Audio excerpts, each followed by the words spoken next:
Sir బాగున్నారా? హరిప్రసాద్ గారు sir. So అందరికీ నా హృదయపూర్వక నమస్కారాలు అండి. Thank you. Let's go ahead. Please will go ahead. ప్రత్యేకించి ఇది నిన్న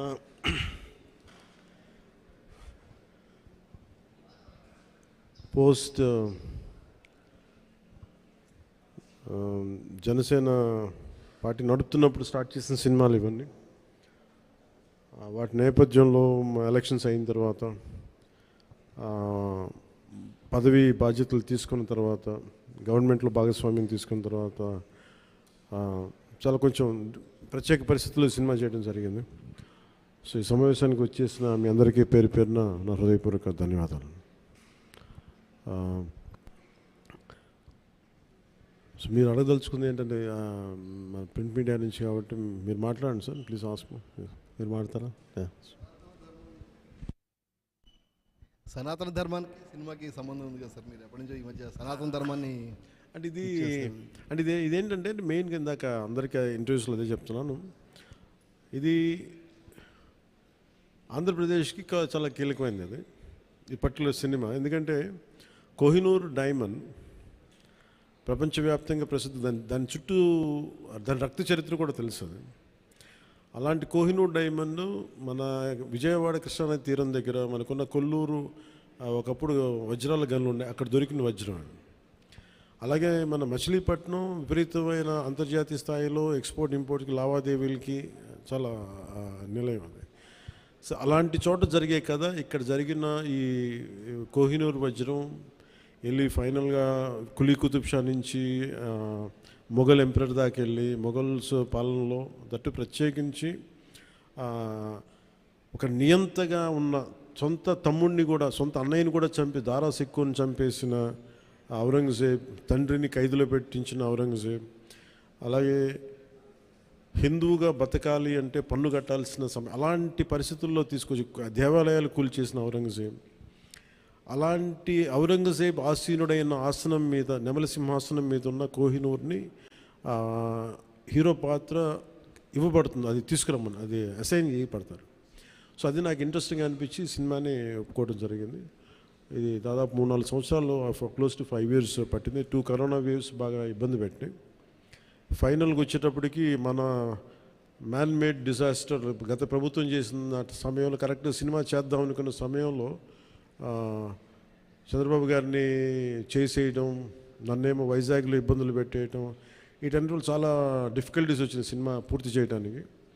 ఫైనల్గా గవర్నమెంట్ మారిన తర్వాత చేద్దాం అనుకుంటే చేసే టైంకి అడ్మినిస్ట్రేషన్ 6 months తర్వాత కరెక్ట్ ఇక్కడ ఈ ఆఫీస్కి, ఈ క్యాంప్ ఆఫీస్ కొత్తపేట దూరంలో ఉన్న ఈ మిడ్ వ్యాలీ ఏరియాలో సెట్ చేసి రోజుకి కుదిరినప్పుడల్లా 7 to 9 మార్నింగ్ షూటింగ్ చేస్తాం. ఎప్పుడన్నా సండేస్ కుదిరితే ఒక రోజు ఒక 9 గంటలు చేయటం అలా జరిగింది.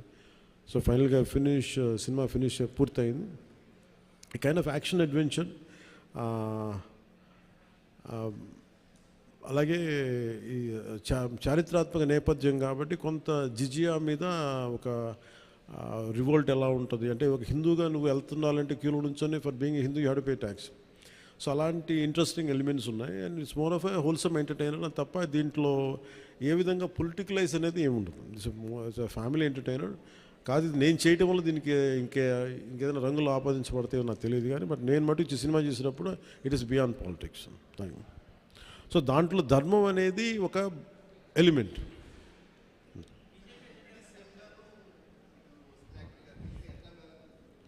సార్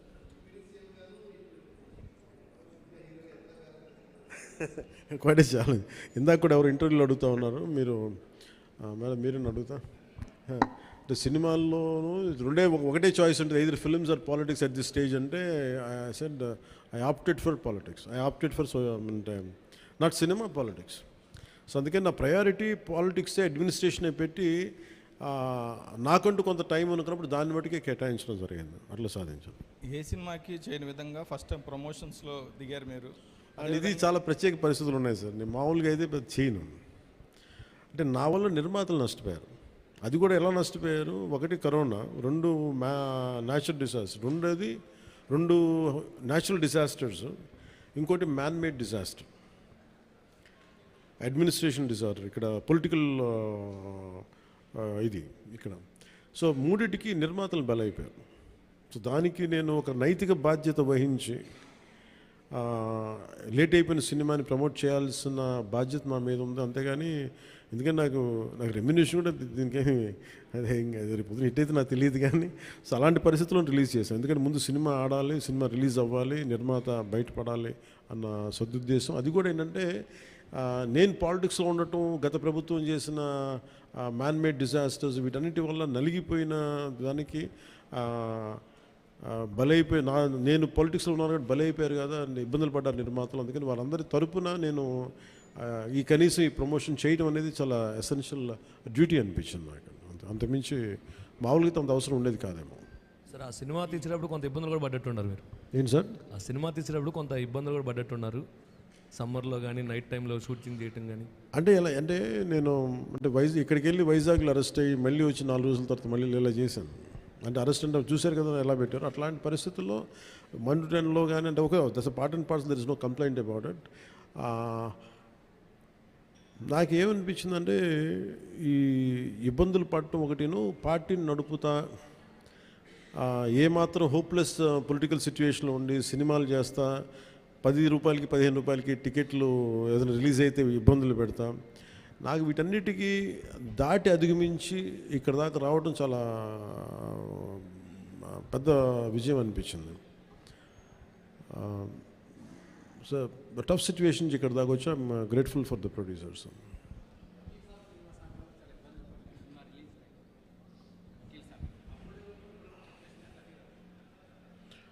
అంటే అన్నీ ఆర్గానిక్ ఉంటాయి కదండి, ఏదన్నా సహజంగా ఉంటాయి, కొన్ని ఇబ్బందులు ఉంటాయి, జరుగుతూ ఉంటాయి. అంటే నాకేంటంటే నేను సినిమాని ఇప్పుడు అంటే నేను అది ఇప్పుడు మనం చాలాసార్లు నేను ప్రతి సభలో కూడా చెప్తాను, ప్రతి చిన్న పనికి కూడా ఒక చిన్నపాటి యుద్ధమే చేయాల్సి వస్తుంది. అంటే ఏది కూడా ఒక బస్సు ఎక్కాలంటే ప్రతి సగటు మనిషి చిన్నపాటి యుద్ధం చేసే వెళ్ళాలి, ట్రైన్లో వెళ్ళాలంటే చిన్నపాటి యుద్ధం చేసి సీట్ సంపాదించాలి. అలాగా ఒక సినిమా చేయాలన్నా ఏం చేయాలన్నా ఒక సంఘర్షణ లేకుండా ఏముండదు. అందుకని సంఘర్షణ జీవనంలో భాగం అయిపోయింది తప్ప నేను పర్సనల్గా నేను ఇవన్నీ సహజం అనుకుంటాను. అంతకుమించి will move on, but how well we can stand out, ఎలా నిలబడగలం దాని మీద ఉంటుంది ఆలోచన.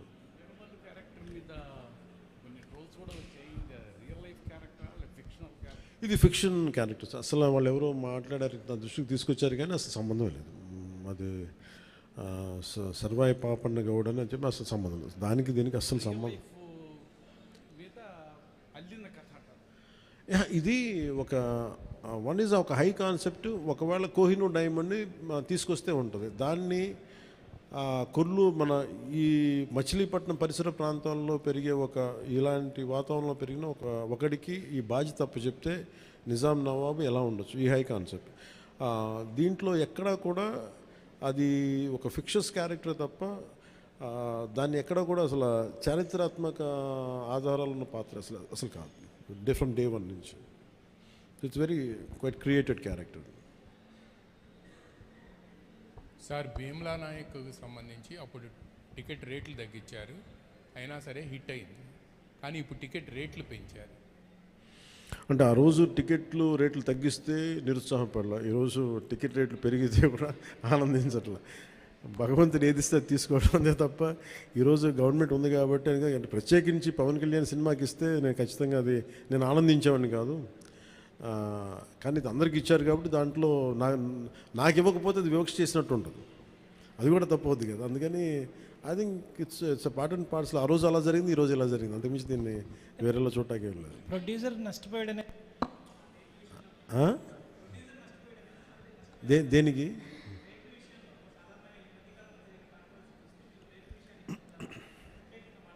మళ్ళీ వినిపించట్లా? రేట్ల విషయంలో సినిమా టికెట్స్ రేట్ల విషయంలో ఖచ్చితంగా నేను నష్టపోయాను, నిర్మాతలు నష్టపోయారు. ఒక 5 రూపాయలు రావాల్సిన చోట రూపాయి వస్తుంది, దట్స్ ఓకే అనుకున్నాం. భగవంతుడు ఈరోజు మనకి ఇచ్చిన రూపాయితో తృప్తి పడదాం, ఖచ్చితంగా నష్టపోయాం, బట్ దట్స్ ఓకే. ఎందుకంటే వాళ్ళు వచ్చిన సంస్కృతి ఎలాంటిది, ప్రత్యర్థికి కోపం ఉంటే చీని చెట్లు నరికేయటం, బత్తాయి చెట్లు నరికేయటం ఆలోచన విధానం. అలాంటి వాళ్ళకి ఆర్థిక మూలాల మీద కొట్టడం సహజం కాబట్టి, అది మనం యుద్ధంలో దిగాం కాబట్టి, మనం పొలిటిక్స్లో ఉన్నాం కాబట్టి part and parcel will take it forward. దాన్ని వెనకడిగే తీసలేదు, దాన్ని part and parcel we have to accept it.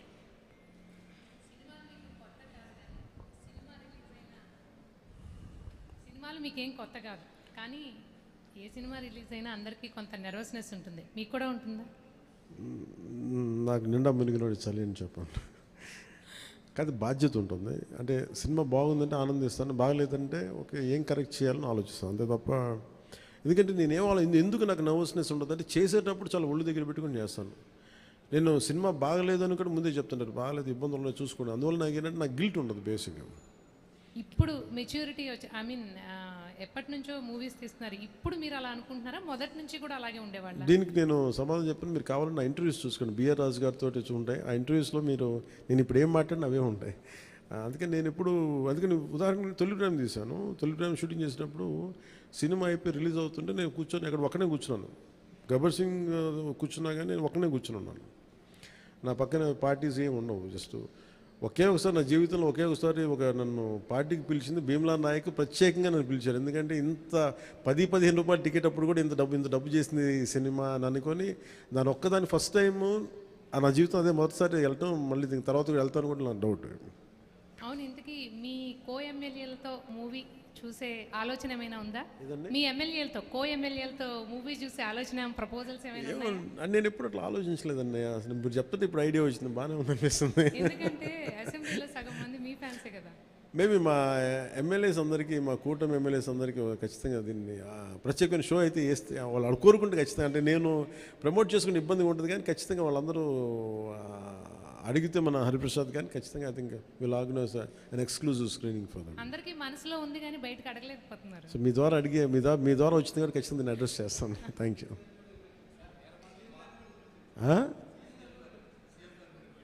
CM గారు బిజీగా ఆయన సినిమాలు మా అయితే ఒక 5 నిమిషాలు చూస్తారేమో. ఎందుకు రోజు నన్నే చూస్తుంటారు కదా, సినిమా చూస్తున్నట్టు అనుకుంటారు.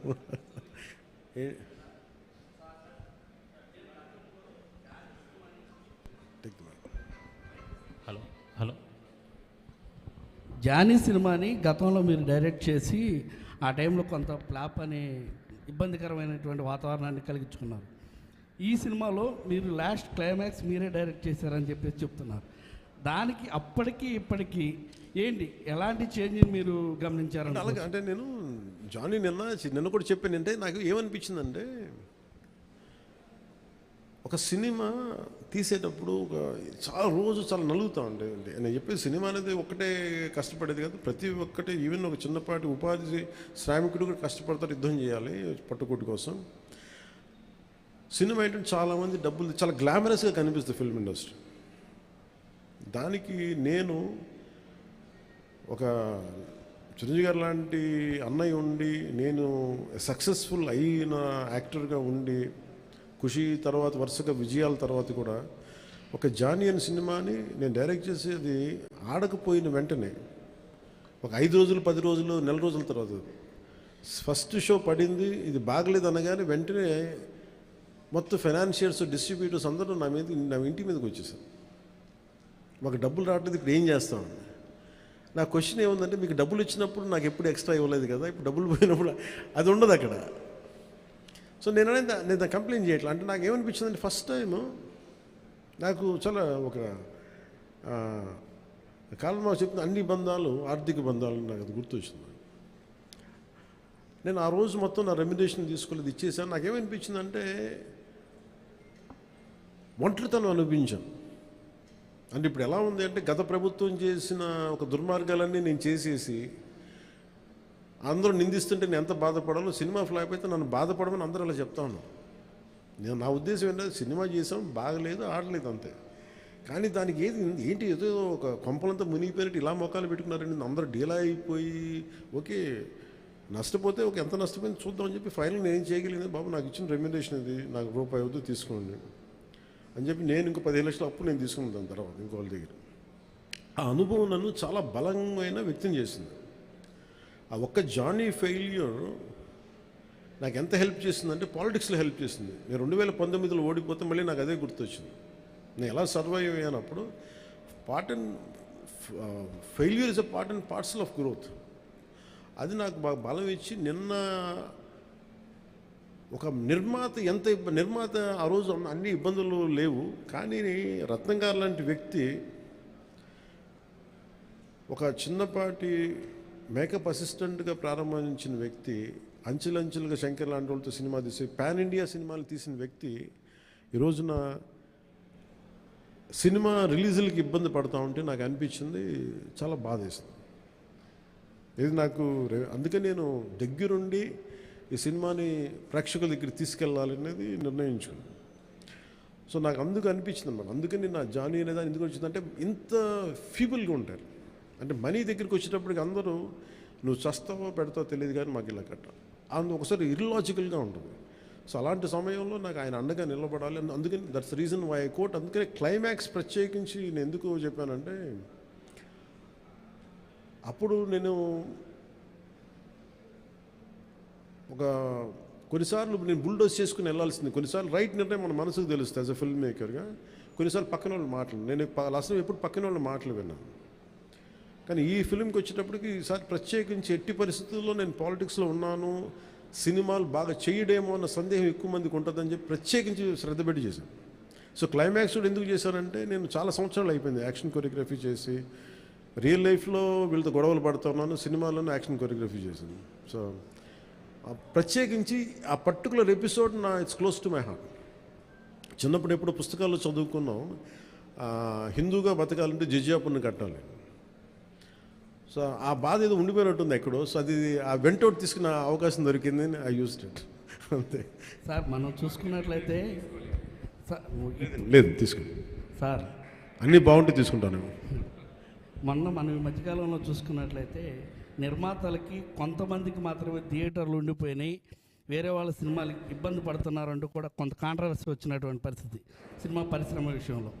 అదే రేట్ల విషయంలో కావచ్చు, థియేటర్స్ దాని విషయంలో మీకు కూడా అలాంటిది అంటే థియేటర్స్ సరిగ్గా లభించకపోవడం, కొంత నిర్మాతలు ఏమన్నా ఇబ్బంది పెట్టే అవకాశం ఉంటుందా గతంలో లాగా? అది ఎప్పుడు అలా పెడతారని నేను ఎప్పుడు అనుకోను. ఎందుకంటే థియేటర్స్కి ఫీడింగ్ కావాలి, బేసిక్ సైన్స్. అది ఎవరు అలా చేస్తారు నేను అనుకోను. కానీ ఒకసారి కొన్ని అనుకోని పరిస్థితులు వస్తూ ఉంటాయి, అది పెద్ద మనసు వదిలేయటం అంతా. సార్ ఇప్పుడు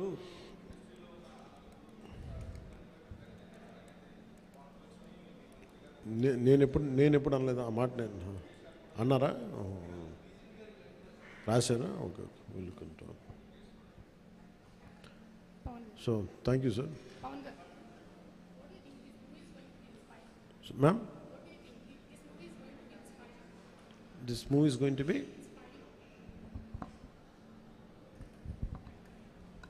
What do you think this movie is going to be inspiring by your role? అంటే ఇన్స్పైరింగ్ ఇవన్నీ నేను చెప్పలేను, కానీ I feel it is a wholesome entertainer. Once you get in to screen it will entertain you, it will hold on to you, and it will by the time you come out of theatre you'll feel good about the film. That's what I felt. Maybe I hope the experience will be the same to everybody.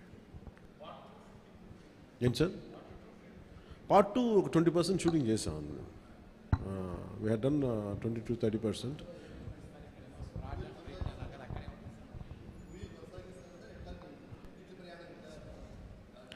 వచ్చే డబ్బుల్ని బట్టి, నాకు దొరికే టైంని బట్టి, కుదిరితే భగవంతుడి ఆశీస్సులు అన్నీ కుదిరి. సార్ ఏంటి సార్, చిత్ర పరిశ్రమ ఎక్కడున్నా అది ఉన్నది. ఆల్రెడీ ఏపీకి రావాల్సిన కొత్తగా అవసరం లేదు, కానీ ఏపీలో డెవలప్ చేయాల్సిన ఇన్ఫ్రాస్ట్రక్చర్ డెవలప్ చేయాలి. హైదరాబాద్లో ఎలాంటి ఇన్ఫ్రాస్ట్రక్చర్ ఉందో ఆంధ్రప్రదేశ్లో కూడా అలాంటి ఇన్ఫ్రాస్ట్రక్చర్ కొంత హైదరాబాద్లో ఉండొచ్చు, కొంత కొంత మంగళగిరి లేదా మనకున్న ప్రాంతాల్లో కావచ్చు. ఇట్ డిపెండ్స్ పరిస్థితులు ఎక్కడ బాగుంటాయండి, దానికి తగ్గట్టుగా ఇన్ఫ్రాస్ట్రక్చర్ అయితే డెవలప్ చేయాలి. ఫిల్మ్ మేకింగ్ స్కూల్స్ చాలా డెవలప్ చేయాలి.